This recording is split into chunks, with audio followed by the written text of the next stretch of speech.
প্রিয় শিক্ষার্থীরা, আমার ঘরে আমার স্কুল এর আজকের পাঠে তোমাদের সবাইকে স্বাগতম। আশা করি সবাই ভালো আছো, সুস্থ আছো। আজ আমরা বাংলা চারুপাঠ বই থেকে একটি প্রবন্ধ নিয়ে আলোচনা করব। প্রবন্ধটির নাম হলো কতকাল ধরে। এখন চলো দেখে নেই আজকের পাঠ থেকে আমরা কি কি শিখতে পারবো। আমরা প্রবন্ধটির লেখক অধ্যাপক আনিসুজ্জামান সম্পর্কে বলতে পারবো। বাংলার প্রাচীন মানুষের জীবনধারা বর্ণনা করতে পারব এবং তৎকালীন সময়ের ধনী দরিদ্রের সামাজিক বৈষম্যের বিষয়টি ব্যাখ্যা করতে পারব। বর্তমান সময়ের সাথে প্রাচীন যুগের জীবনধারার পার্থক্য নির্ণয় করতে পারব। তাহলে চলো শুরু করি। বাংলা চারুপাঠ বইটি সাথে রাখো এবং ৪৮ নম্বর পৃষ্ঠায় কতকাল ধরে প্রবন্ধটি বের করো, যেন আমরা যখন আলোচনা করব তখন বুঝতে অসুবিধা না হয়। প্রথমেই আমরা কতকাল ধরে প্রবন্ধটির লেখক অধ্যাপক আনিসুজ্জামান সম্পর্কে জেনে নিব। স্ক্রিনে যা ছবিটি দেখতে পাচ্ছ, তিনিই হচ্ছেন অধ্যাপক আনিসুজ্জামান। তিনি ছিলেন ঢাকা বিশ্ববিদ্যালয়ের এমেরিটাস অধ্যাপক। সেই সাথে অধ্যাপক আনিসুজ্জামান ছিলেন একজন মননশীল প্রাবন্ধিক, গবেষক ও বিশিষ্ট শিক্ষাবিদ। আমাদের জাতীয় অধ্যাপক হিসেবেও তিনি দায়িত্ব পালন করেছেন। এখানে তোমাদের জানার সুবিধার্থে বলছি, জাতীয় অধ্যাপক মূলত বাংলাদেশের বিশেষ রাষ্ট্রীয় সম্মাননা, যা বাংলাদেশ সরকার কর্তৃক শিক্ষা, জ্ঞান বিজ্ঞান ও গবেষণার জন্য দেশের বিশিষ্ট পণ্ডিত, চিন্তাবিদ এবং শিক্ষকগণকে প্রদান করা হয়। তিনি এ সম্মাননা অর্জন করেছিলেন। বাংলা ভাষা ও সাহিত্য বিষয়ে তার বেশ কিছু গবেষণা গ্রন্থ রয়েছে। তার সবচেয়ে উল্লেখযোগ্য গ্রন্থগুলো হল মুসলিম মানস ও বাংলা সাহিত্য, মুসলিম বাংলার সাময়িক পত্র, মুনির চৌধুরী রচনা সমগ্র এবং স্বরূপের সন্ধানে আর পুরনো বাংলা গদ্য। এছাড়া তিনি বাংলা একাডেমি থেকে প্রকাশিত অনেক মূল্যবান একটি গ্রন্থ, যার নাম হল বাংলা সাহিত্যের ইতিহাস, তার প্রধান সম্পাদক ছিলেন। এই বইগুলোর ছবি তোমরা এখন স্ক্রিনে দেখতে পাচ্ছ। বর্ণাঢ্য পেশা জীবনে সাহিত্য সাধনা ও গবেষণা স্বীকৃতি হিসেবে তিনি পেয়েছেন অসংখ্য পুরস্কার, পদক ও সম্মাননা। এর মধ্যে উল্লেখযোগ্য হল দাউদ পুরস্কার, বাংলা একাডেমি পুরস্কার, ২১ পদক এবং ভারতের প্রথম সারির পুরস্কার পদ্মভূষণ। স্ক্রিনে এখন তোমরা অধ্যাপক আনিসুজ্জামানকে মাননীয় প্রধানমন্ত্রী শেখ হাসিনার তরফ থেকে ২১ পদক গ্রহণ করতে দেখছ এবং দেখতে পাচ্ছ আরেকটি ছবিতে তৎকালীন ভারতের রাষ্ট্রপতি প্রণব মুখার্জির তরফ থেকে পদ্মভূষণ পুরস্কারটি গ্রহণ করতে। শ্রদ্ধেয় অধ্যাপক আনিসুজ্জামান জন্মগ্রহণ করেছিলেন ১৮ ফেব্রুয়ারি ১৯৩৭ খ্রিস্টাব্দে কলকাতায়। দুঃখজনকভাবে তিনি ১৪ মে ২০২০ খ্রিস্টাব্দে ঢাকায় পরলোক গমন করেন। আমাদের শিক্ষা, জ্ঞান ও গবেষণায় তার অভাব আমরা সবসময় অনুভব করব। মূল আলোচনায় যাবার আগে আমরা এই প্রবন্ধের শব্দার্থ ও টিকাগুলো দেখে নিই, তাহলে পাঠের আলোচনা আমাদের বুঝতে অসুবিধা হবে না। সামন্ত অর্থ জানো?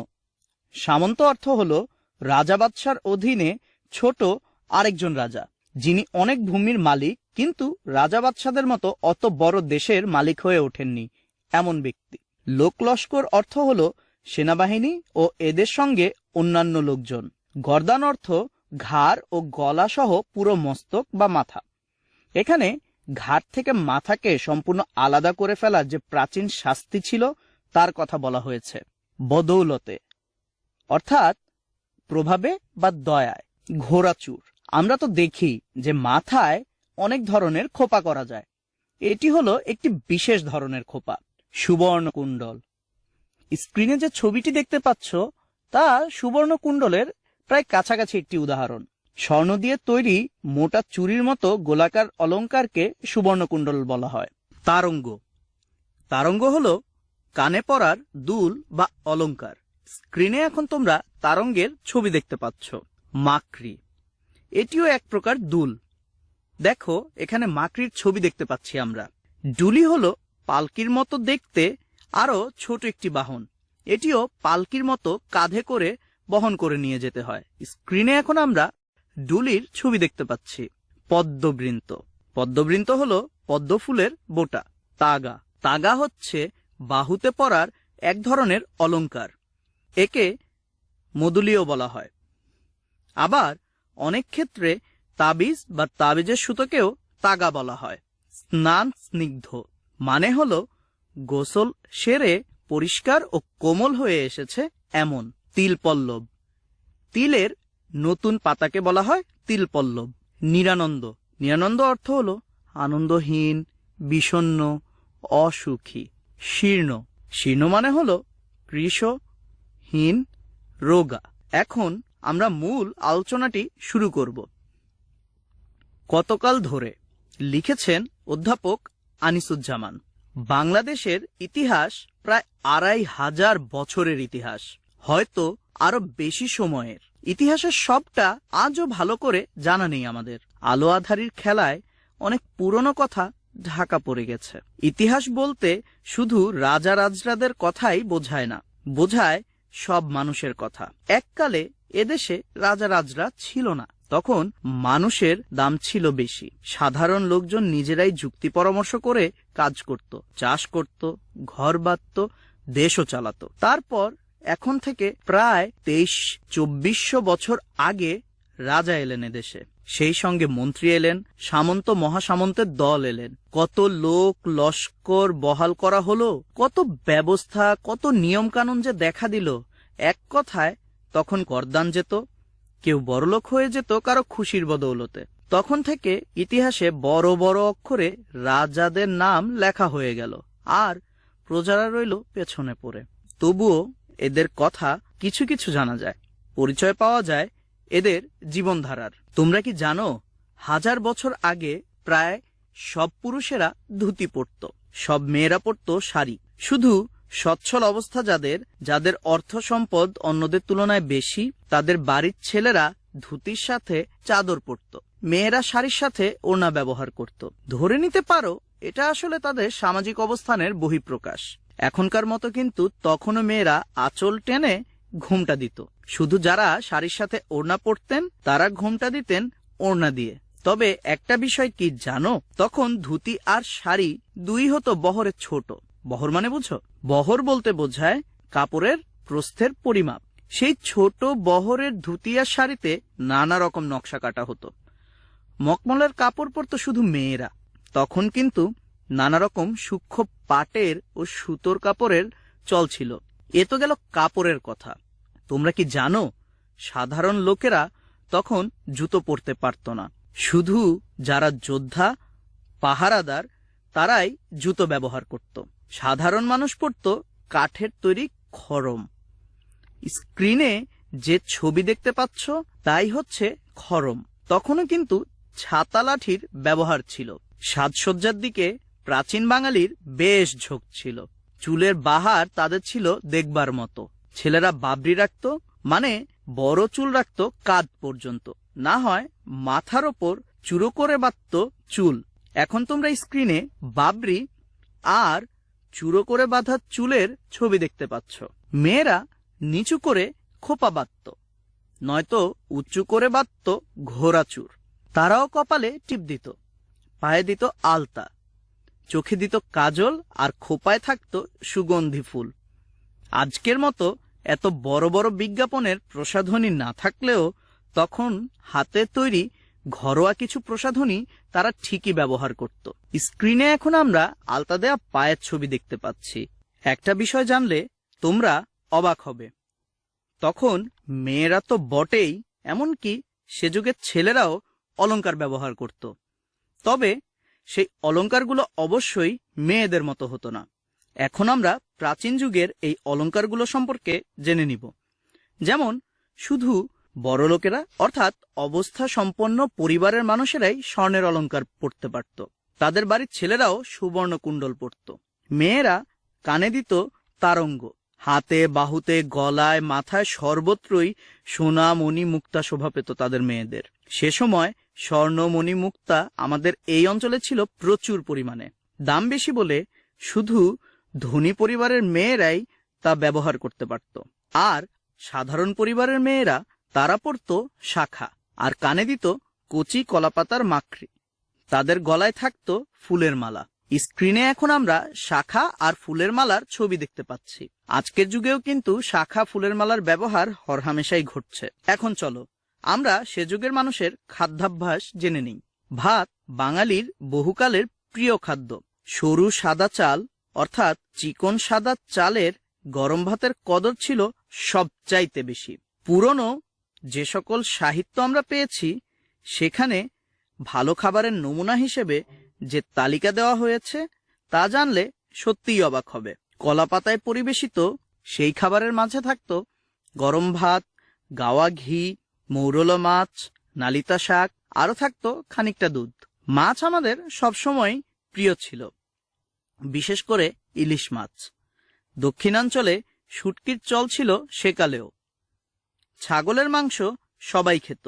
হরিণের মাংস বিয়ে বাড়িতে বা এরকম উৎসবে সাধারণত দেখাই যেত, পাখির মাংসও তাই। আর বাঙালি তো বরাবর মিষ্টি প্রিয় জাতি। ক্ষীর, দই, পায়েস, ছানা এসব ছিল বাঙালির নিত্যপ্রিয় খাবার। আম, কাঁঠাল, তাল, নারকেল ছিল প্রিয় ফল। এখন যে আমরা মেলায় খাজা, নাড়ু, পিঠে পুলি, বাতাসা, কদমা এসব দেখি, তখনও কিন্তু এগুলোর খুব চল ছিল। মশলা দেয়া পান খেতেও কিন্তু সকলেই ভালোবাসত। স্ক্রিনে কিন্তু এখন আমরা সেই প্রাচীন যুগের খাবারের একটি নমুনা দেখতে পাচ্ছি। সাধারণত রান্নার কাজে মাটির তৈজসপত্র ব্যবহৃত হতো। জালা, হাঁড়ি, তেলানি এই ধরনের পাত্রগুলোর ব্যবহার হতো সব থেকে বেশি। এমনকি খাবার পরিবেশন করা হতো কলাপাতায়, না হয় মাটির পাত্রে। স্ক্রিনে এখন আমরা এদের কিছু ছবি দেখতে পাচ্ছি। একদম বাম পাশে যেটি দেখছো সেটিকে বলা হয় জালা। মাঝের ছবিটি দেখে মাটির হাঁড়ি তো আমরা চিনতেই পেরেছি। আর একদম ডানে আমরা দেখতে পাচ্ছি কলাপাতায় পরিবেশিত বাঙালি খাদ্য। সেকালের পুরুষেরা কিন্তু শিকার করত। প্রচুর অর্থ সম্পদের মালিক ছিল যারা, তারা ঘোড়া আর হাতির খেলা দেখত। আর যাদের সেই পরিমাণ টাকা এবং ক্ষমতা ছিল না, তারা ভেড়ার লড়াই আর মোরগ মুরগির লড়াই বাঁধিয়ে দিত। স্ক্রিনে এখন আমরা কুস্তির ছবি এবং মোরগ লড়াইয়ের ছবি দেখতে পাচ্ছি। নাচ গানের প্রসারও কিন্তু বেশ ছিল। বীণা, বাঁশি, কারা, ছোট ডমরু, ঢাক এসব বাদ্যযন্ত্র তখন ব্যবহার হতো। যাতায়াতের প্রধান উপায় ছিল নৌকা। এর কারণ হয়তো আমরা সবাই জানি, কারণ বাংলাদেশ একটি নদীমাতৃক দেশ। কিন্তু মাঝে মধ্যে হাতির পিঠে, ঘোড়ার গাড়িতে অবস্থাসম্পন্ন পরিবারের লোকদের চড়তে দেখা যেত। অবস্থাসম্পন্ন পরিবারের মানুষদের যে পালকিগুলো ছিল তা হতো খুব সাজানো গোছানো, কারুকার্যময়। আর রাজবাড়িতে হাতির দাঁতের পালকিও দেখা যেত। স্ক্রিনে এখন আমরা দুটি ছবি দেখতে পাচ্ছি। এই ছবি দুটির একটি হচ্ছে পালকি আর আরেকটি হচ্ছে ডুলির একটি সংস্করণ। বেশিরভাগ মানুষ তখন কাঠ, খড়, মাটি ও বাঁশের বাড়িতে থাকত। স্ক্রিনে এখন আমরা মাটির ঘর এবং বাঁশের তৈরি ঘরের ছবি দেখতে পাচ্ছি। শুধু বড়লোকেরাই ইট কাঠের বাড়ি তৈরি করত। ইটগুলো কিন্তু বর্তমান যুগের ইটের মতো ছিল না, হতো চ্যাপ্টা ও ছোট, এবং বেশ কয়েক ধরনের মাটি মিশিয়ে আগুনে পুড়িয়ে তৈরি করা হতো। তবে একটা জিনিস মনে রাখবে, প্রাচীন যুগে সবকিছু যে হুবহু যেভাবে আমরা জানলাম বইয়ের থেকে ঠিক এমনই ছিল তা কিন্তু নয়, কারণ সে পুরনো কাল এখন কিন্তু আর নেই। ওই সময় মানুষ মিলেমিশে কাজ করত। সেই মিলেমিশে কাজ করার সময়গুলো চলে গিয়েছে অনেক অনেক বছর আগে। তারপর এসেছেন রাজা, মানে এখন থেকে প্রায় 2400 বছর আগের কথা। তখন কেউ হয়েছে প্রভু, কেউ বা ভৃত্য, কেউ হয়েছে প্রভুর প্রভু, আর কেউ হয়ে গেছে দাসের দাস। দুজন প্রাচীন সংস্কৃত কবির রচনায় এমন দুটি ছবি পাওয়া যায় যে দুটো ছবি একই দেশের সে কথা কখনো মনে হয় না। একজন দিয়েছেন মেয়েদের সুখী জীবনের বর্ণনা। কপালে কাজলের টিপ, হাতে চাঁদের কিরণের মতো সাদা পদ্মবৃন্তের বালা ও তাগা, কানে কচি রিঠা ফুলের দুল, স্নান স্নিগ্ধ কেশে তিল পল্লব বা তিলের পাতা। আরেকজন এঁকেছেন দুঃখী সংসারের ছবি। নিরানন্দে তাদের দেহ শীর্ণ, পরনে ছেঁড়া কাপড়, ক্ষুধায় চোখ আর পেট বসে গেছে শিশুদের, যেন 1 মণ চালে তাদের 100 দিন চলে যায়। স্ক্রিনে এখন আমরা প্রথম কবির যে রচনাটি তার একটি উদাহরণ দেখতে পাচ্ছি। এখানে দেখতে পাচ্ছি আমরা সুখী জীবন। বাঙালি নারীরা কাজ করছে সকলে মিলে, পুরুষেরা কাজ করছে খেতে খামারে, নদীর পানিতে ধরছে মাছ, আশেপাশে ফুল ফল প্রকৃতি এবং সবকিছুতে আমাদের এই দেশ পরিপূর্ণ। দ্বিতীয় ছবিতে আমরা দেখতে পাচ্ছি সেই দুঃখী সংসারের ছবি, শীর্ণ শরীর, ছেঁড়া জামা, ক্ষুধায় বসে যাওয়া পেট। রাজাদের দল এখন আর নেই। আমাদের দেশে কতই না রাজারা শাসন করে গেছেন। মৌর্য ও গুপ্ত, পাল থেকে সেন, পাঠান আসলো, মুঘল আসলো, শেষে এলো ইস্ট ইন্ডিয়া ট্রেডিং কোম্পানি আর ইংরেজদের রানী। এমন দুজন কবি হয়তো এখনো দুই প্রান্তে বসে এমনই করে কবিতা লিখছেন। একজন লিখছেন সমৃদ্ধি, বিলাস আর আনন্দের কথা, আরেকজন হয়তো আঁকছেন নিদারুণ অভাবের, জ্বালাময় দারিদ্র্যের আর অপরিসীম বেদনার ছবি। সরু সাদা গরম ভাতে গাওয়া ঘি, কতকাল ধরে মানুষ শুধু তার স্বপ্নই দেখে আসছে। এখন আমরা বইয়ের 51 নম্বর পৃষ্ঠায় লক্ষ্য করব। আমরা বহু নির্বাচনী প্রশ্নগুলোর উত্তর জেনে নিব। 1. প্রাচীনকালে বাঙালির প্রিয় মাছ ছিল বলতো কি? আমরা বইয়ে 4টি উদাহরণ দেখতে পাচ্ছি: রুই, কাতল, পাবদা, ইলিশ। সঠিক উত্তরটি হবে ইলিশ। বেশিরভাগ লোকের কাঁচা বাড়িতে বসবাসের কারণ কি ছিল? অর্থের অভাব ছিল, গৃহ সরঞ্জামের অভাব, রুচিবোধের অভাব, নাকি অন্যের অনুকরণ করতে চাইতেন? বলতো, অর্থের অভাব ছিল। তৃতীয় প্রশ্ন, সেকালে সাধারণ লোক জুতা পরতে পারত না কেন? ক্রয় ক্ষমতার মধ্যে ছিল না, অপছন্দ ছিল, কাজে বোঝা মনে হতো, ব্যবহারে রাষ্ট্রের নিষেধ ছিল? কোনটি হবে বলতো? রাষ্ট্রের নিষেধ ছিল। আমাদের নিশ্চয়ই মনে আছে প্রবন্ধের মাঝে আমরা পেয়েছিলাম সাধারণ লোকেরা পরত খড়ম, শুধুমাত্র যোদ্ধা এবং সৈন্যরাই জুতা ব্যবহার করতে পারত। তাহলে আজকের পাঠে আমরা কি কি বিষয়ে আলোচনা করলাম? আমরা জাতীয় অধ্যাপক আনিসুজ্জামানের জীবন সম্পর্কে জেনে গিয়েছি। আমরা বাংলার প্রাচীন মানুষের যে জীবনধারা ও ওই সময়টাতে সামাজিক যে বৈষম্যগুলো ছিল তাও কিন্তু জেনেছি। আর আমরা বর্তমান সময়ের সাথে প্রাচীন যুগের জীবনধারার যেই পার্থক্য সমূহ আছে সেগুলো সম্পর্কেও জেনেছি। এবার তোমরা তোমাদের বাড়ির কাজটি খাতায় লিখে নাও। তোমাদের বাংলা খাতায় বাড়ির কাজটি করবে এবং স্কুল খোলার পর বাড়ির কাজের এই খাতাটি বাংলা শিক্ষকের কাছে জমা দিবে। বাড়ির কাজের মূল্যায়নের নম্বর তোমাদের ধারাবাহিক মূল্যায়নের সাথে যোগ হবে। আমরা বাড়ির কাজটি দেখে নিই। প্রাচীনকালের ও বর্তমান যুগের খাদ্য, বস্ত্র এবং বিনোদনের মাধ্যমগুলোর তুলনামূলক আলোচনা করো। প্রশ্নটি বুঝে নাও। প্রাচীনকালে ও বর্তমান যুগে যেই খাদ্য অভ্যাস ছিল, যে ধরনের জামাকাপড় পরা হতো এবং তখনকার সময় এবং বর্তমান যুগে বিনোদনের যে মাধ্যমগুলো আমরা দেখি, এগুলোর তুলনামূলক একটি আলোচনা করতে হবে।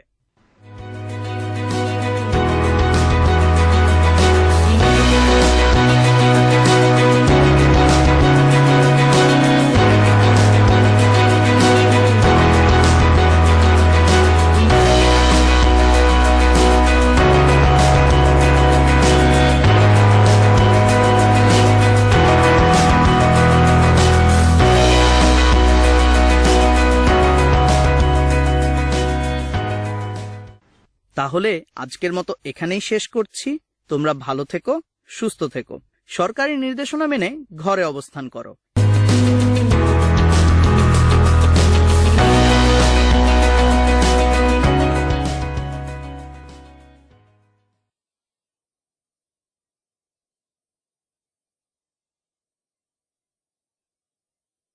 সুপ্রিয় শিক্ষার্থীরা, আজকে আমরা যে পাঠটি পড়ব সেটির নাম হচ্ছে একই শব্দের বিভিন্ন অর্থ প্রয়োগ। আমরা জানি যে বাংলা ভাষায় অনেক শব্দ আছে। সেই শব্দ ভাণ্ডারের এক একটি শব্দ কত ভিন্ন ভিন্ন অর্থে প্রয়োগ হতে পারে সে বিষয়টি নিয়ে আজকে আমরা জানব। আসলে এটা এক প্রকার শব্দ নিয়ে খেলা। তো সেই খেলাটা খেলতে হলে আমাদেরকে শব্দের অর্থ সম্পর্কে যেমন জানতে হবে এবং সেটা প্রয়োগের দক্ষতাটা আমাদেরকে অর্জন করতে হবে। তো আমরা শুরু করছি। প্রথমে আমি কতগুলো বাক্য লিখেছি, বাক্যগুলো আমরা একটু খেয়াল করি। পাকা জামের মধুর রসে রঙিন করি মুখ, তিনি একজন পাকা লোক, অল্প বয়সে ছেলেটি বুদ্ধিতে পেকেছে, শাড়িটির রং পাকা, পাকা বাড়িঘর বেশি দিন টেকে। তো এই যে পাঁচটি বাক্যে একটা কমন শব্দ আছে। শব্দটি হচ্ছে পাকা, পাকা পেকেছে, শাড়িটির রং পাকা, পাকা বাড়ি। তো পাঁচটি বাক্যে পাকা শব্দটি পাঁচটি বিশেষ অর্থ নিয়ে কিন্তু এখানে হাজির হয়েছে। সেটি কেমন সেটিও আমরা একটু দেখে নিচ্ছি। দেখা যাচ্ছে প্রথম বাক্যে পাকা শব্দটি পরিপক্ক অর্থে, দ্বিতীয় বাক্যে পাকা শব্দটি অভিজ্ঞ অর্থে, তৃতীয় বাক্যে পাকা শব্দটি ঝানু অর্থে, চতুর্থ বাক্যে পাকা শব্দটি স্থায়ী অর্থে, পঞ্চম বাক্যে পাকা শব্দটি ইটের তৈরি অর্থে ব্যবহৃত হয়েছে। তাহলে আমরা আবার একটু পূর্ববর্তী স্লাইডে যাচ্ছি। পাকা জামের মধুর রসে রঙিন করি মুখ, তিনি একজন পাকা লোক, অল্প বয়সে ছেলেটি বুদ্ধিতে পেকেছে, শাড়িটির রং পাকা, পাকা বাড়িঘর বেশি দিন টেকে। তো এই পাঁচটি বাক্যের পাকা শব্দটি পাঁচটি ভিন্ন অর্থে এসেছে। এটাই হচ্ছে শব্দের আসলে মজা, যে আমরা একটি শব্দ যেখানে প্রয়োগ করছি, যে বাক্যে যেভাবে ব্যবহার করছি, সেই ব্যবহারের উপর তার শব্দের অর্থটা নির্ভর করছে।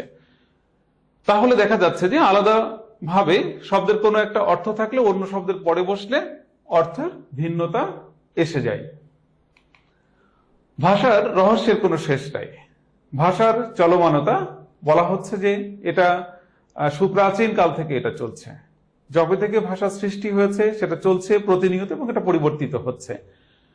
বাংলা ভাষায় এমন অনেক শব্দ আছে যেগুলো বাক্যে বিশিষ্ট অর্থে ব্যবহৃত হয় এবং একই শব্দ ভিন্ন ভিন্ন বাক্যে ব্যবহৃত হয়ে ভিন্ন ভিন্ন অর্থ গ্রহণ করে। এ শ্রেণীর শব্দগুলোকে ভিন্নার্থক শব্দ বলে।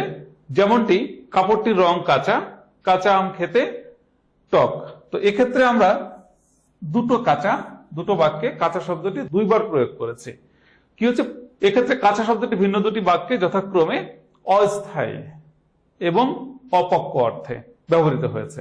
শাড়িটির রং কাঁচা, এটা আসলে অস্থায়ী, হয়তো এটা শাড়িটি ধুতে গেলে রংটি উঠে যাবে বা এটা টেকসই হবে না, সেই অর্থে। কাঁচা আম খেতে টক লাগে, কাঁচা আম মানে এটা পরিপক্ক না, পক্ক না, এই অর্থে এটা বোঝাচ্ছে।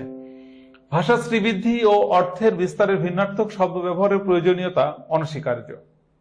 তো ভাষার শ্রীবৃদ্ধি, একটি ভাষা যখন সেটার যে প্রবাহমানতা, সেটা যে চলমানতা, সেটা কতটা সমৃদ্ধতর হচ্ছে এই চলমানতার মধ্য দিয়ে, সেটা এই অর্থের বিভিন্ন অর্থে শব্দের প্রয়োগের উপর অনেক ক্ষেত্রেই ডিপেন্ড করছে, নির্ভর করছে।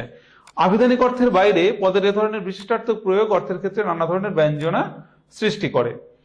তো কি হচ্ছে, এটা নানা ধরনের একটা ব্যঞ্জনা, অর্থাৎ এক একটা জায়গাতে এক এক রকম ব্যঞ্জনার সৃষ্টি করছে।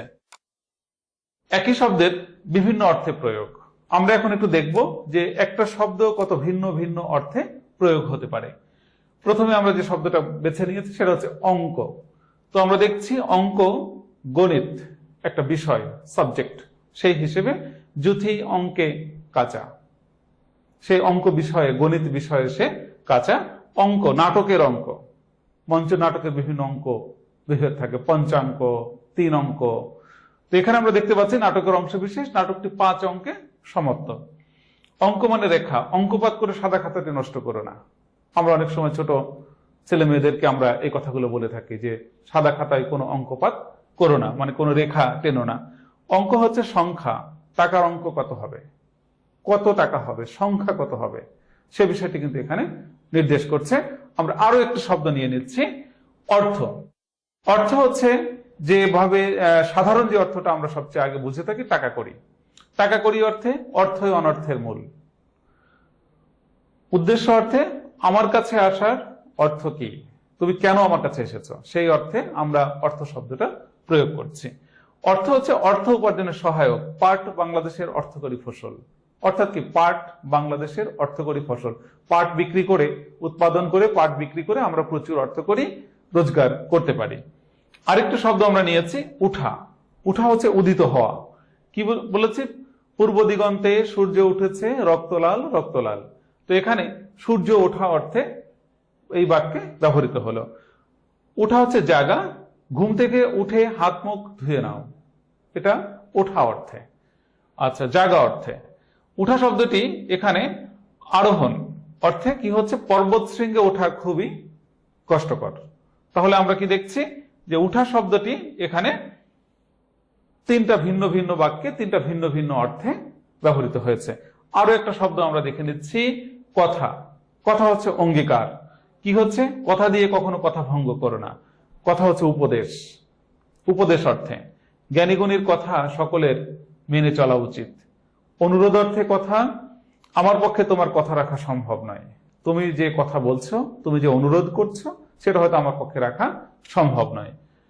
প্রসঙ্গ, কাজের কথা বললে তুমি চুপ করে যাও, মানে কাজের প্রসঙ্গে যখন আসে তখন সে চুপ করে যাচ্ছে, সেই অর্থে। তাহলে আমরা এখানে দেখতে পাচ্ছি কথা শব্দটি চারটি বাক্যে চারটি ভিন্ন ভিন্ন অর্থে ব্যবহৃত হলো। আরো একটি শব্দ আমরা নিয়েছি, কাজ। কি হচ্ছে? প্রথমে চাকরি অর্থে, দায়িত্বহীনতার জন্য তার কাজটি গেছে, মানে তার চাকরিটি চলে গেছে, সে দায়িত্ব অবহেলা করেছে, সেই অর্থে। কাজ অর্থ সুফল, তোমার উপদেশে আমার বড়ই কাজ হয়েছে। তুমি যে আমাকে উপদেশ দিয়েছো সেটা আমি মান্য করেছি, যার ফলে আমার অনেক কাজ হয়েছে, মানে কি আমি এখান থেকে একটা সুফল পেয়েছি। কাজ দেওয়া মানে চাকরি দেওয়া, কাজ দিয়ে আপনি আমার বড় উপকার করেছেন, মানে কি আমরা অনেক ক্ষেত্রে বলে থাকি কেউ যদি কাউকে একটা কাজ দেয়, একটা চাকরি দেয়, তখন হচ্ছে কি আমরা তার কাছে একটা কৃতজ্ঞতা প্রকাশ করি, সেরকম একটা অর্থ আমরা এখানে পেয়ে যাচ্ছি। কাজ অর্থ কারুকাজ, পাথরের উপর কি অপূর্ব কাজ, কাঠের উপর কি অপূর্ব কাজ, মাটি দিয়ে কি অপূর্ব কাজ করেছে। এই যে নানাবিধ অর্থে আমরা এটা ব্যবহার করছি, এটা কারুকাজ অর্থে। আরো একটা শব্দ আমরা পেয়েছি, কাঁচা, যে শব্দটা সম্পর্কে আমরা আগে একটু ছোট্ট ধারণা পেয়েছিলাম। অপক্ক অর্থে, আমগুলো এখনো কাঁচা। অসিদ্ধ অর্থে, আদম মানুষেরা কাঁচা মাংস ভক্ষণ করত। অপটু অর্থে, চিঠিটা কাঁচা হাতের লেখা। আমরা চিঠিটা লিখেছে, একটা চিঠি লিখেছে যেটা বিষয়বস্তু, যেটা শব্দ চয়ন, বাক্য, এগুলো হয়তো খুব দুর্বল, যার ফলে কি বলা হচ্ছে এটা কাঁচা হাতের লেখা, মানে অনভিজ্ঞ, অপটু এই অর্থে। কাঁচা হচ্ছে অস্থায়ী, কাপড়টির রং একেবারেই কাঁচা, এটা টিকবে না, এটা অস্থায়ী একটা রং, যার ফলে এখানে সেই অর্থে ব্যবহৃত হলো। 5 নম্বর বিষয়টি হচ্ছে মাটির তৈরি, কাঁচা ঘর বাড়ি বন্যায় টেকে না। কাঁচা ঘর বাড়ি বন্যায় টেকে না অর্থাৎ কি, কাঁচা বলতে এখানে কিন্তু মাটির ঘর, পাকা বলতে বোঝাচ্ছে ইট, রড, সুরকি, সিমেন্ট ইত্যাদি ইত্যাদি দিয়ে তৈরি করা বাড়ি। চোখ, চোখ রাখা, দৃষ্টি রাখা। বাক্যটাকে ছেলেটির উপর চোখ রেখো, আমরা অনেক সময় বলি কিন্তু যে ছেলেটির উপর চোখ রেখো, তাকে চোখে চোখে রেখো, এরকম অর্থে কিন্তু আমরা বলছি। এটা দৃষ্টি রাখা বা খেয়াল রাখা। চোখ ওঠা, রোগ বিশেষ, অনেকের চোখে নানা রকম ইনফেকশন হয়, সেটাকে আসলে বলা হচ্ছে চোখ ওঠা, সেই অর্থে। চোখ ওঠাতে সে ভীষণ কষ্ট পাচ্ছে। চোখ খোলা, সতর্ক হওয়া, যা দিনকাল পড়েছে চোখ খোলা রাখা ছাড়া উপায় নেই, তার মানে কি একটু সতর্ক হয়ে চলতে হবে, সাবধানে চলতে হবে, সেই অর্থে এখানে বাক্যে চোখ খোলা প্রয়োগ হলো। চোখ রাঙানো মানে রাগ দেখানো, আমাকে চোখ রাঙিয়ে লাভ নেই। আরেকটা শব্দ আমরা নিয়েছি মাথা। মাথা অর্থ হচ্ছে মেধা, বুদ্ধি, ছেলেটির বেশ মাথা আছে, কোন একটা বিষয়ে ছেলেটির বেশ ভালো মেধা আছে, বুদ্ধি আছে, সেই অর্থে। মাথা অর্থ হচ্ছে একটা গাছের মাথায় পাখির বাসা, অর্থাৎ কি গাছের একেবারে শীর্ষে মাথায়। মাথা অর্থ শ্রেষ্ঠ, বুদ্ধিজীবীরা দেশের মাথা। তাহলে কি হচ্ছে এখানে, বুদ্ধিজীবীরা দেশের মাথা, মানে কি তারা আমাদের শ্রেষ্ঠ মানুষ, একটা সমাজের, একটা রাষ্ট্রের। মাথা অর্থ মস্তক, শির, অন্যায়ের কাছে কখনোই মাথা নোয়াবে না। তাহলে কি হচ্ছে এখানে, শির নত করা যাবে না, কারণ কি এখানে আসলে কারো কাছে অন্যায়ের সাথে কোনো রকম কোনো কম্প্রোমাইজ করা যাবে না, সেই অর্থে। মাথা ধরা হচ্ছে শিরোপীরা হঠাৎ করে খুব মাথা ধরেছে। তো এখানে আমরা তাহলে দেখতে পাচ্ছি যে মাথা শব্দটি আমাদের এখানে 5টি বিশেষ অর্থে প্রযুক্ত হয়েছে। আরো একটা শব্দ আছে মুখ, যেমন বদন, আনন। লঙ্কা রাজা রাবণের 10 মুখ, দশানন বলা হয় তাকে। আচ্ছা, মুখ অর্থ প্রবেশ পথ, এক সময় তারা গুহা মুখে গিয়ে পৌঁছল, গুহার মুখ যেখান দিয়ে প্রবেশ করতে হবে সেই জায়গাটা। মুখ অর্থ সূচনা, কাজের মুখে বাধা দিও না, অর্থাৎ কি কাজের যে শুরু হবে, একটা শুভ সূচনা হবে, সেখানে কিন্তু বাধা দেয়া যাবে না। মুখ ফোলানো মানে অভিমান, মেয়েটি কথায় কথায় মুখ ফোলায়। মুখ রাখা মানে মান রাখা, ছেলেটি বংশের মুখ রেখেছে, মানে কি ছেলেটি বংশের মান ইজ্জত রেখেছে, সেই অর্থে। তো শিক্ষার্থীরা আমরা আরেকটি শব্দ নিয়েছি, এই শব্দটি দিয়েই আমরা আলোচনাটা শেষ করব। তো সেখানে আমরা শব্দটি নিয়েছি হাত। তো আমরা একটু দেখি কি কি অর্থে প্রভাব। গ্রামের লোকের উপর তার হাত আছে, তার মানে কি কোনো একজন ব্যক্তি যিনি হয়তো প্রভাবশালী হতে পারেন, যে গ্রামের লোকের উপর তার হাত আছে মানে কি গ্রামের লোকের উপর তার একটা কর্তৃত্ব আছে, সেই অর্থে মানে প্রভাব অর্থে। হাত অর্থ বসে আনা, মাতব্বর টাকা দিয়ে তাকে হাত করেছে, এটা আরেকটা চমৎকার একটা প্রয়োগ। যে সাধারণত কি মাতব্বর শ্রেণীর মানুষের যারা, তারা সবসময় দরিদ্রের উপর একটা নির্যাতন চালায় এবং সেটার জন্য তারা কোনো সাক্ষী প্রমাণ রাখতে চায় না। যদি কখনো কোনো সাক্ষী প্রমাণ থাকে তো তাদেরকে পয়সা দিয়ে হোক, তাদের প্রভাব দিয়ে হোক, তাদেরকে হাতে নিয়ে আসে, অর্থাৎ তাদেরকে বসে নিয়ে আসে, সেই অর্থে বসে আনা। হাত পাকা, হাত পাতা হচ্ছে ভিক্ষা করা, হাত পাতা ভিক্ষা করা। হাত পাতা খুবই ঘৃণার কাজ, তুমি এত হাত পেতো না, যেখানে সেখানে হাত পাততে নেই, এই যে কথাগুলো আমরা বলি, তার মানে কি ভিক্ষার জন্য, সাহায্য সহযোগিতা চাওয়ার জন্য যে কোনো জায়গায় হাত পাতা যাবে না, এই অর্থে বিশেষ ব্যবহৃত হচ্ছে ভিক্ষা করা। হাত বদল হস্তান্তর, এই জামাটি, এই জমিটি বা এই ঘরটি বহুবার হাত বদল হয়েছে, এই কলমটি বহুবার হাত বদল হয়েছে, এর থেকে ওর কাছে গেছে, ওর থেকে ওর কাছে গেছে, অর্থাৎ কি এটার মালিকানা বদল হয়েছে, তাও হতে পারে। এবং আরেকটা বিষয় হতে পারে যে কেউ হয়তো নানাজন এটা ব্যবহার করছে, সেরকমও হতে পারে, অর্থাৎ কি হস্তান্তর হয়েছে। হাত পাকা মানে দক্ষ। আমরা সমাজের অনেক দক্ষ মানুষ আছি, বিভিন্ন শ্রেণী পেশার মানুষ আছে, বিভিন্ন জায়গায় তাদের দক্ষতার একটা প্রমাণ থাকে। তো কি বলা হচ্ছে, সেলাইয়ের কাজে তিনি একজন হাত পাকা লোক। সেলাইয়ের কাজে তার সমকক্ষ আসলে কেউ নাই, তিনি খুবই দক্ষ লোক, তার হাত খুব পাকা, এই অর্থে এখানে ব্যবহৃত হচ্ছে। তো শিক্ষার্থীরা, আমরা অনেকগুলো শব্দ দেখেছি যে শব্দগুলো বিভিন্ন বাক্যে বিভিন্ন অর্থে ব্যবহৃত হচ্ছে, এবং এটার ফলে কি হচ্ছে, শব্দের প্রয়োগের ক্ষেত্রটা কিন্তু অনেকটাই বেড়ে যাচ্ছে এবং আমাদের ভাষাও কিন্তু সমৃদ্ধ হচ্ছে। আচ্ছা, আরেকটি আমরা এখন চলে আসছি এই অধ্যায় থেকে, এই চ্যাপ্টারটি থেকে আমাদের যে নমুনা প্রশ্ন আসবে সেরকম কিছু আমরা নৈবেদিক প্রশ্ন আমরা একটু দেখে নিচ্ছি। কোন বাক্যটিতে কাঁচা অর্থে অপক্ক, এই অপক্ক অর্থে কাঁচা শব্দটি কোথায় ব্যবহৃত হয়েছে? চিঠিটি কাঁচা হাতের লেখা, কাপড়টির রং একেবারেই কাঁচা, আমগুলো এখনো কাঁচা, কাঁচা ঘরবাড়ি ঝড়ে টেকে না। তো আমরা সঠিক উত্তর দেখেছি, আমগুলো এখনো কাঁচা অপক্ক অর্থে এই বাক্যে ব্যবহৃত হয়েছে। দ্বিতীয় প্রশ্নটি হচ্ছে, কোন বাক্যে হাত শব্দটি ভিক্ষা করা অর্থে ব্যবহৃত হয়েছে? হাত পাতা খুবই ঘৃণার কাজ, জামাটি বহু হাত বদল হয়েছে, গ্রামের লোকের উপর তার হাত আছে, মাঝির হাত পাকা। তো এখন বিষয়টি হচ্ছে ভিক্ষা করা অর্থে, অর্থাৎ হাত পাতা খুবই ঘৃণার কাজ। হাত পাতা মানে কারো কাছে ভিক্ষা প্রার্থনা করা। তৃতীয় প্রশ্নটা আমরা একটু দেখে নিই, বিশেষ অর্থে শব্দের প্রয়োগের ধরনকে কি বলে? বিশেষ অর্থে শব্দের যে প্রয়োগ, আমরা এতক্ষণ ধরে যে আলোচনাটা করলাম, এটা আসলে মূল বিষয়টা কি, এটাকে এক কথায় কি বলে? বিশিষ্টার্থক প্রয়োগ, বিশেষার্থে প্রয়োগ, বিশেষিত প্রয়োগ, বিশিষ্টভাবে প্রয়োগ। তাহলে আমরা সবাই নিশ্চয়ই বুঝেছি, উত্তর হচ্ছে বিশিষ্টার্থক প্রয়োগ। চতুর্থ প্রশ্নটা, বইটা বাজারে ভালোই কাটছে। একজন লেখক প্রকাশককে জিজ্ঞেস করলো তার বইটার কি অবস্থা, প্রকাশক বলল বইটা বাজারে খুব ভালো কাটছে। কাটা কি অর্থে? শেষ হওয়া, বিক্রি হওয়া, দূর হওয়া, প্রভাব পড়া। বিক্রি হওয়া অর্থে, তার মানে কি বাজারে বইটা খুব ভালো সেল, ভালো বিক্রি হচ্ছে, সেই অর্থে। আমরা 5 নম্বর প্রশ্নটা একটু দেখে নিচ্ছি শিক্ষার্থীরা। লোকটি কান কাটা স্বভাবের, এখানে কান কি অর্থে ব্যবহৃত হয়েছে? চুপে চুপে, শ্রুতিকটু, নির্লজ্জ, আড়ি দেওয়া। আমরা নিশ্চয়ই সবাই বুঝতে পারছি কান কাটা মানে হচ্ছে নির্লজ্জ, তাহলে উত্তর হচ্ছে নির্লজ্জ। তো শিক্ষার্থীরা, এই যে আলোচনা হলো, এই আলোচনার প্রেক্ষিতে তোমাদের ছোট্ট একটু বাড়ির কাজ থাকছে। ভিন্নার্থক শব্দ বলতে কি বোঝো, উদাহরণ সহ আলোচনা করো। হাত ও ভালো শব্দ দ্বারা 3টি ভিন্নার্থক বাক্য রচনা করো। তোলা ও ধরা ক্রিয়াপদ দুটিকে বিভিন্ন অর্থে ব্যবহার করে 3টি বাক্য রচনা করো। মাথা অথবা পা শব্দ যোগে বিশিষ্ট অর্থে 3টি বাক্য তৈরি করো। তো আমরা এতক্ষণ যে চ্যাপ্টারটা পড়লাম, এটা দিয়ে আসলে আমি বলছি যে এই আলোচনার প্রেক্ষিতে আমরা শব্দ নিয়ে খেলা করাটা শিখে গেলাম। তো তোমরা শব্দ নিয়ে খেলা করো, বিভিন্ন অর্থে একটা শব্দকে বিভিন্ন বাক্যে প্রয়োগ করো, বাংলা ভাষার শব্দ ভান্ডার আরো অনেক ভাষার প্রয়োগগত দিকটা আরো উৎকর্ষ সাধিত হবে। তো সবাই ভালো থেকো, সুস্থ থেকো। ধন্যবাদ সবাইকে।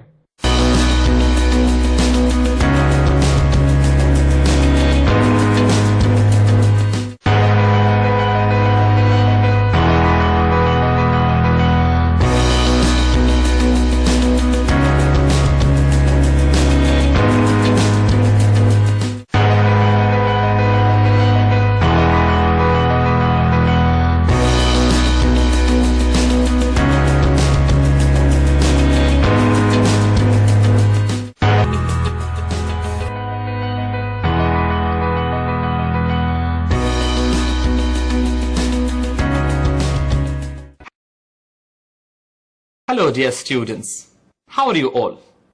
I believe you all are having a good time and you are enjoying sound health and mind. Welcome to Amar Ghore Amar School. Welcome to English class. Let's begin today's lesson. At the very beginning, I want you all to read this text.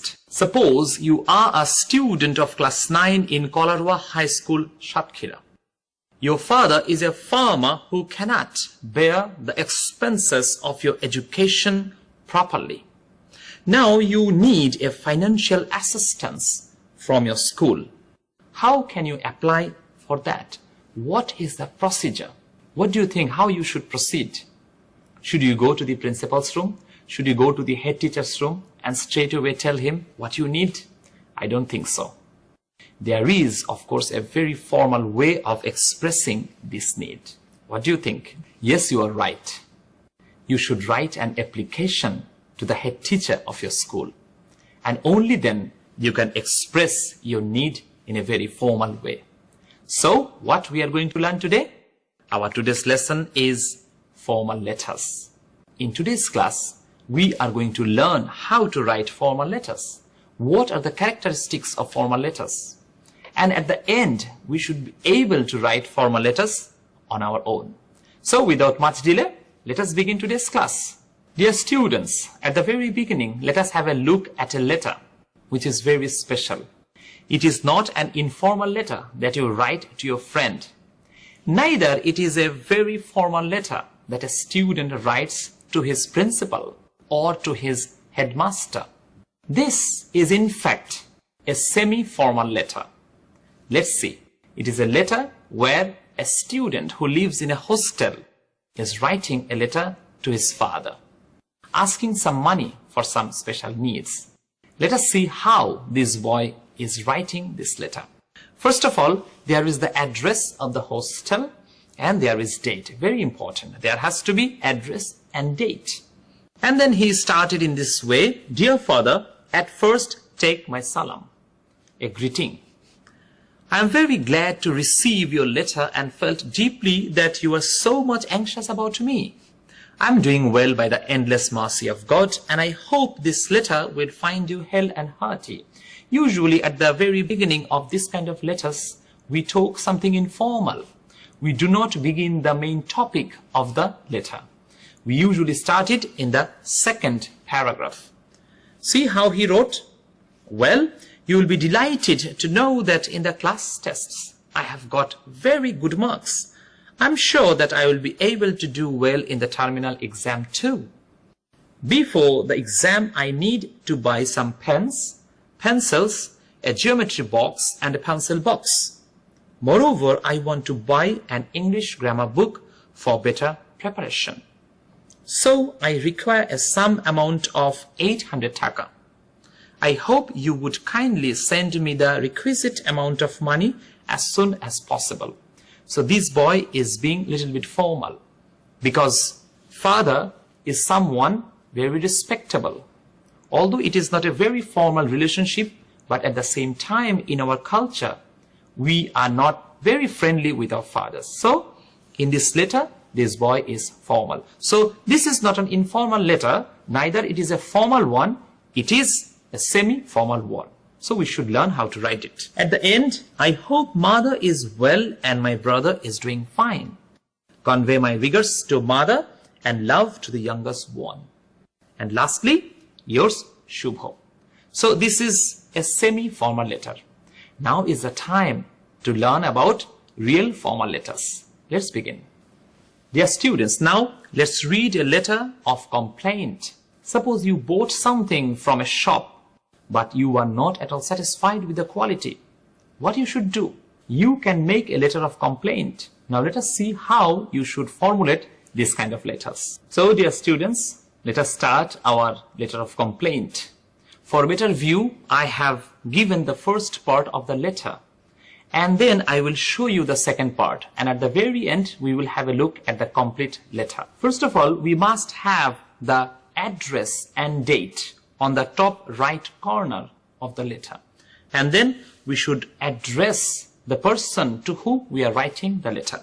See, there is address and date, and then the person to whom we are writing the letter.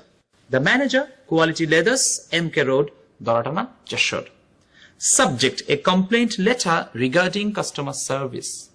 Please, my dear student, do not write sub.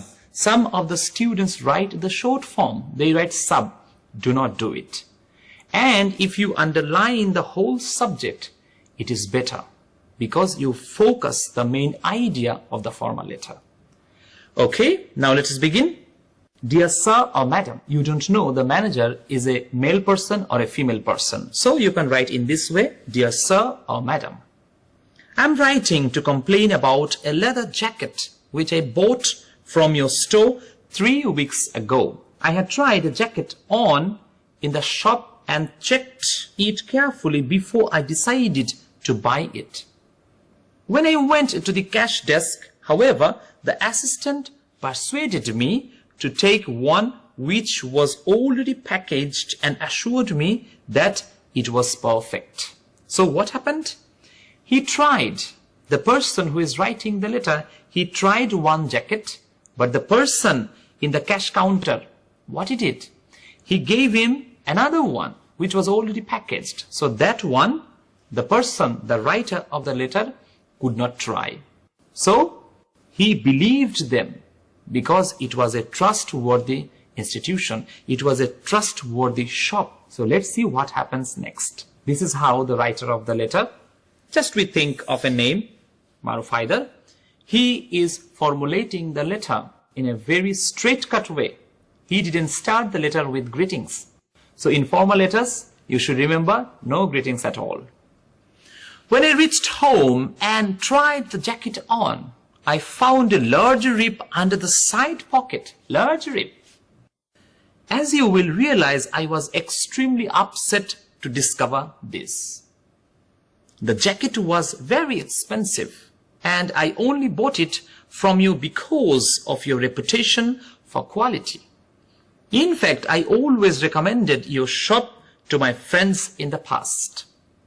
Now I'm returning the jacket with this letter and looking forward to receiving an apology letter with a full refund of the cost, Taka 2,950.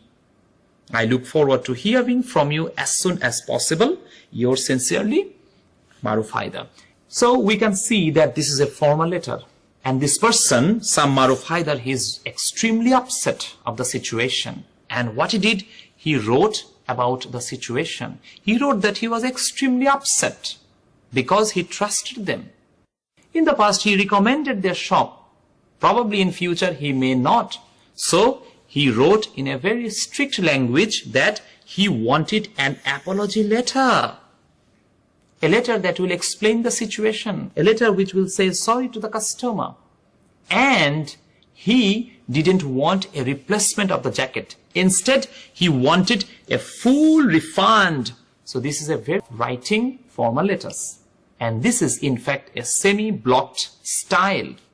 Let us learn what we have in semi-block style. So my dear students, before studying the characteristics of semi-block style, let us have a look at the whole letter. This is how this letter should look.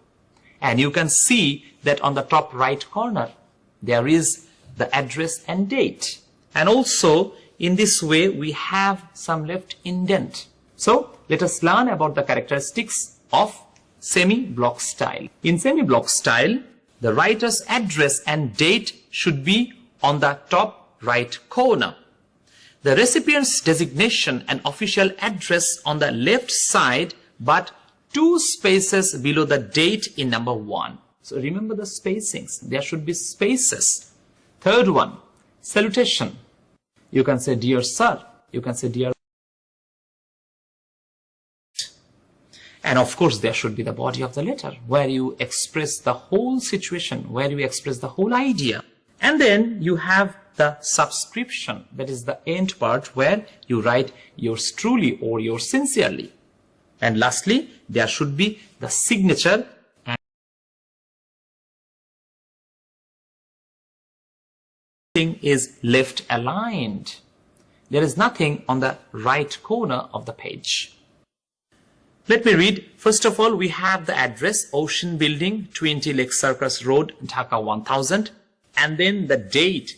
Date should be written in this format. Some of the students write in this way, like 04112020. Please avoid this way. You should write this way because this is a formal way of writing dates in a formal letter. So, Ocean Building, 20 Lake Circus Road, Dhaka 1000, 4 November 2020. And then the manager, Fashion Garments, 5 Gulshan DIT Market, Dhaka. You don't need to write 2. Nowadays, we don't write it.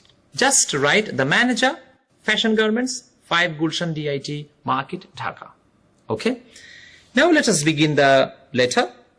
Dear Sir or Madam, I saw the advertisement of your fall and winter collections in yesterday's newspaper, The Timely News, and would like to buy a jacket. Please send me your latest catalog showing winter jackets. I'm interested in purchasing a leather jacket, preferably brown color, costing between Taka 1000 to 1500. Your sending this catalog by 25 November will be much appreciated. Yours sincerely, Iqbal Hassan. So this is just a way of writing formal letter. What we are learning? Full block style. Everything is in the left alignment. Please remember. Now, my dear students, we are going to learn part by part how we should formulate our formal letter. First of all, in the first part of our formal letter, what we have? Usually it states the reason for writing. Some useful phrases are, I saw your advertisement in probably a newspaper and would like to apply or get some information, etc., etc. I'm writing to you about. So you are writing about your passion. You're writing about your request. You're writing about your query. So you should formulate your way how you should write. With a reference to your letter advertisement, thank you for your letter of. So these are the ways of writing the very first part of the formal letter. The middle part of the formal letter usually explains the situation in detail. The ending part should normally include some polite remark. Some remarks include, I would look forward to hearing from you soon. Thanking you, I would be grateful, thankful if you would. So these are the polite ways of ending a formal letter. But as I said, the middle part of the formal letter is very important because there you explain the whole situation. It is the main context of the formal letter. Now, my dear students, let us have a look at another formal letter where a student is writing a formal letter to the head teacher of his school. Here we are using full block style. So at first we have the date. In school we don't need to write the address. So date is enough. There should be a space in between. The head teacher, ABC School, Mohammadpur, Dhaka 1207. There should be another space in between subject and this address. There should be another space between the subject and the recipient part. So write subject, as I said. Do not write sub. Application or prayer for a grant of money for a study tour. So start with sir. Do not write dear sir. When you write a letter to a person very respectable, you should not write dear. But if you write, it will not be a big matter, but I recommend write only sir. I, on behalf of the students of class 9, please be careful. When you represent a whole class, you do not write alone. You write on behalf of them. So this is a very important part of your institution. Have the honor to invite your kind attention to the fact that we have decided to pay a visit to the St. Martin's Island for a study tour. Please follow one thing. Do not use the word beg. Regretfully, some of the students write, I beg most respectfully. Why should you write beg? You are a citizen of an independent country. You should show respect, not beg. So please avoid writing, I beg most respectfully. It's very disrespectful. Please note that Mr. Kabir and Mr. Hassan, our two English teachers, have cordially consented to accompany us and lead us. The trip will help us. Now here, you should complete your own letter. You should develop your ideas, what you are going to do in St. Martin's. And I'm sure you know how to write well. For this tour, we require a lump sum amount of money to meet the necessary expenses. I therefore, on behalf of the students, hope that you would be generous enough to grant us a requisite amount to make our tour a grand success. Yours obediently, Muhammad Arafat, and what you do? You write on behalf of the students of class 9.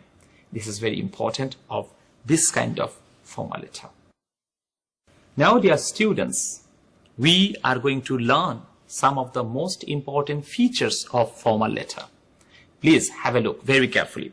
First of all, in the beginning, we should write Dear Sir, Dear Madam, Dear Mr. or just Sir, Madam.